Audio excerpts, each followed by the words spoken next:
Wow, here we are in a mini-series. This is number 106 of our mini-series, and it is Tenets.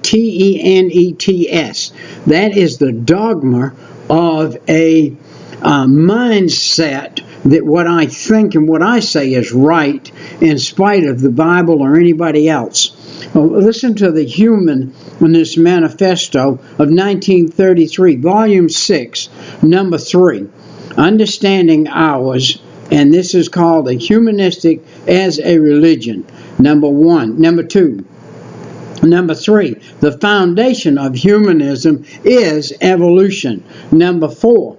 The humanists reject God, reject the Bible, and reject biblical morality. Number 5, including any form of sexual perversion. In other words, any kind of sex anywhere with a child, with another man, with a woman, anything. It all goes in the Humanist Manifesto.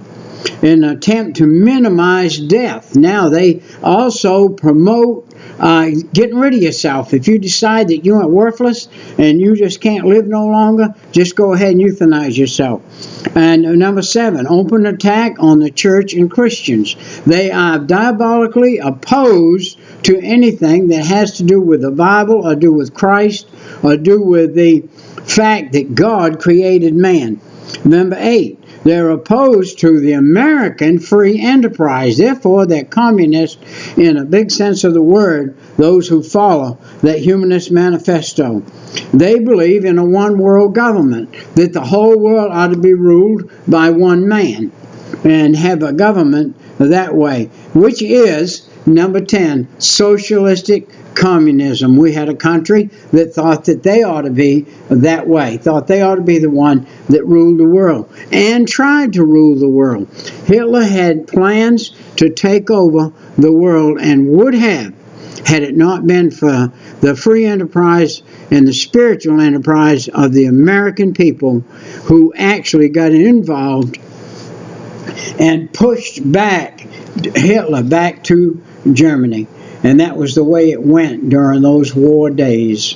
America, God's country, came up, stood in the gap, and even though we were smaller then, overnight, we made tanks. Get the memorabilia, find it on the internet, you can find it, how we did, how we made the planes, how we made the tanks, how American people went into enterprise. I remember in 43, I think it was, 44, my dad and mama, they took where I lived in Portland, Maine, there was a big screen door factory called the Portland Screen Door Factory, and the government took it over, and they made bullets in there.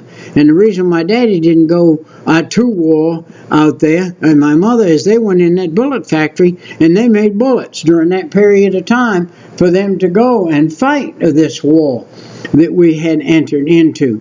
And God backed us up. Wow.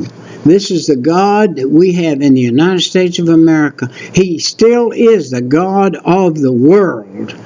He still is the God of creation. He still is the one that formed man with his own hand, laid him down by the river Euphrates, and called his name Adam, and breathed a breath of life into his body.